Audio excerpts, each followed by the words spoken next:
বেশ কিছুদিন আগে আমি একটা অ্যাপ তৈরি করছিলাম, সেটার নাম ছিল ওয়েবলো, যেটা দিয়ে হচ্ছে আমাদের ওয়েব অ্যাপ তৈরি করা যেত হুপ ওয়েবের মতো করে। কিন্তু একটা সমস্যা হচ্ছিল, এই অ্যাপ দিয়ে অনেকের ফোনেই ঠিকঠাক কাজ করা যাচ্ছিল, অর্থাৎ এপিকে তৈরি করা যাচ্ছিল, বাট অনেকের ফোনেই কিন্তু যখন এই যে এপিকেতে কনভার্ট করার জন্য এই পেজে আসতেছিল, অর্থাৎ এইচটিএমএল ফাইলকে অ্যাপে তৈরি করার জন্য এই পেজে যখন আসতেছিল, অনেকের স্ক্রিন সাদা হয়ে যাচ্ছিল। আবার অনেকেই এখানে এসে যখন বিল্ড এপিকেতে ক্লিক করতেছিল তখন একটা ইরর আসতেছিল। সো এই সমস্যা সব ডিভাইসে না, বাট কিছু কিছু ডিভাইসে কিন্তু এই সমস্যাগুলো ছিল। সো এই সমস্যার সমাধান করার জন্য আমার মাথায় একটা আইডিয়া আসলো, যে এপিকে আমি যদি এপিকে তৈরি না করে সরাসরি একটা ওয়েবসাইট তৈরি করি, তাহলে কিন্তু সব ডিভাইসেই সমান কাজ করবে। সো এই জন্য আমার প্রজেক্টের যে সোর্স ফাইলগুলো ছিল সেগুলো দিয়ে আমি একটা ওয়েবসাইট ক্রিয়েট করেছি, যেখান থেকে আমরা ওয়েব অ্যাপ তৈরি করতে পারবো। সো এটা হচ্ছে আমাদের সেই ওয়েবলো ওয়েবসাইট, যেখান থেকে আমরা অ্যাপ তৈরি করব। সো এটা আমি এখন তৈরি করতেছি, এখনও তৈরি করা শেষ হয় নাই। এখানে অনেক ডিজাইন করতে হবে, অনেক ফাংশন যুক্ত করতে হবে। সো এখান থেকে দেখেন আমি নিউ প্রজেক্টে ক্লিক করলাম, এখানে একটা মডেল ওপেন হয়েছে, এখানে আমি একটা ডায়লগ বক্স দিয়ে দেবো সুন্দর। এখান থেকে আমি যদি নাম দিয়ে ক্রিয়েট প্রজেক্টে ক্লিক করি, তাহলে দেখেন এখানে কিন্তু আমাদের যে এডিটর পেজটা আছে সেটা ওপেন হয়ে গেছে। এখন এখান থেকে আপনারা কোডগুলো দিয়ে এখান থেকে সরাসরি অ্যাপ তৈরি করতে পারবেন। সো আমি একটা কাজ করব, এখান থেকে একটা অ্যাপ তৈরি করে আপনাদেরকে দেখাবো। সেজন্য এখান থেকে বোল্ড এপিকেতে ক্লিক করব। এখানে যে বোল্ড এপিকে, এখান থেকে আপনারা হচ্ছে এপিকে তৈরি করার জন্য যেই যা কিছু লেখা লাগে সব কিছু এখান থেকে ফিল আপ করে আপনারা সরাসরি এপিকে তৈরি করতে পারবেন। সো আমি একটা বেসিক অ্যাপ তৈরি করব, অর্থাৎ লিঙ্ক দিয়ে একটা অ্যাপ তৈরি করব। আমরা সরাসরি কোনো কোডিং করব না, একটা লিঙ্ক দিয়ে অ্যাপ তৈরি করব। সো এখানে আমার প্রজেক্টের নাম, অ্যাপ নেমটা লিখে দিলাম, তারপর এখানে হচ্ছে প্যাকেজ নেমটা দিতে হবে, যেভাবে আমরা হুপ ওয়েব বা যে কোনো জায়গা থেকে অ্যাপ তৈরি করে থাকি। এরপরে যে ওয়েবসাইট হোম পেজ ইউআরএলটা আছে, এই জায়গাটায় আমাদের হচ্ছে ওয়েবসাইটের ইউআরএলটা দিয়ে আমরা একটা অ্যাপ তৈরি করব। অর্থাৎ সেই অ্যাপটা ওপেন করলে আমাদের ওয়েবসাইটটা সরাসরি ওপেন হয়ে যাবে।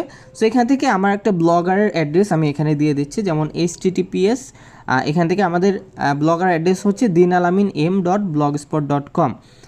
সো এটা হচ্ছে আমাদের ব্লগ সাইট, এটা আমি এখান থেকে দিয়ে দিলাম ইউআরএল হিসাবে। অর্থাৎ অ্যাপ ওপেন করলে এখান থেকে আমাদের ইউআরএলটা ওপেন হবে। এরপর এখানে যে কালারটা আপনি চেঞ্জ করতে পারবেন, এখানে আমি হোয়াইটটা দিয়ে দিচ্ছি। এটা হচ্ছে হেডার মানে স্ট্যাটাস বারের কালার। এরপরে এখান থেকে আপনি ইনপুট ফিল্ড আছে, এখান থেকে আপনি কালার লিখেও দিতে পারবেন। এরপরে অ্যাপের আইকন দিতে পারবেন এখান থেকে, তারপর ফ্ল্যাশ স্ক্রিন দিতে পারবেন, এবং এখানে অ্যাপ সেটিংসের এখানে অনেক অপশন আছে যেগুলো আপনি আপনার অ্যাপে ব্যবহার করতে পারবেন।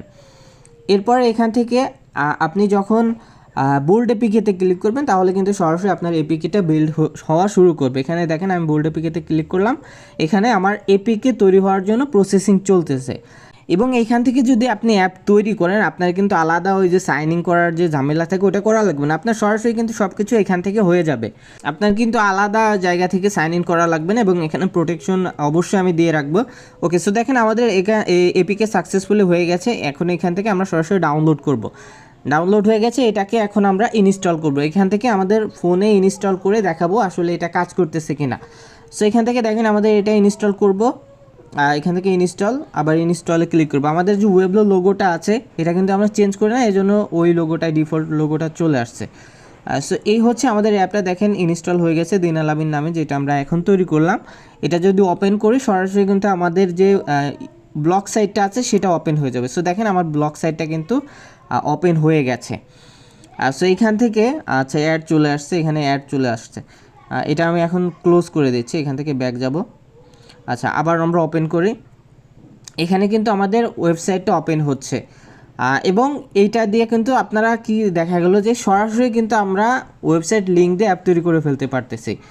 এটা কিন্তু ভালো একটা দিক, আমাদের অ্যাপে আমরা তৈরি করে ফেলেছি। এবং আপনারা অবশ্যই কমেন্ট করবেন, আমার কিন্তু এই অ্যাপটা মানে ওয়েবসাইটটা এখনও তৈরি করা শেষ হয় নাই, আমি এটা বিল্ড করতেছি এখন। আপনারা অবশ্যই কমেন্ট করবেন যে আসলে এখানে কি কি ফাংশন যুক্ত করা লাগবে, মানে যুক্ত করলে ভালো হবে কি কি। আপনারা ওই যে আমি যখন ওয়েবলো অ্যাপটা যখন তৈরি করে তখন একটা ভিডিও আপলোড করেছিলাম এবং আপনাদেরকে বলেছিলাম যে আপনারা পরামর্শ দেন, আমি আপনাদের পরামর্শ অনুযায়ী কাজ করব। সো ওইভাবে আপনারা আবার কমেন্ট করবেন এখানে কী কী যুক্ত করলে ভালো হবে, কী কী ফাংশন রাখতে হবে, কী কী বাদ দিতে হবে এখান থেকে। সো আপনাদের পরামর্শ নিয়ে কিন্তু আমি ওয়েবসাইটটা বিল্ড করব। সো অবশ্যই সবার পরামর্শটা আমার কমেন্ট বক্সে জানায় যাবেন এবং ভিডিওতে একটি লাইক করে যাবেন। আর যারা এখনও চ্যানেলটি সাবস্ক্রাইব করে না তারা অবশ্যই চ্যানেলটি সাবস্ক্রাইব করেন, যারা অ্যাপ ডেভেলপমেন্ট শিখতে চান।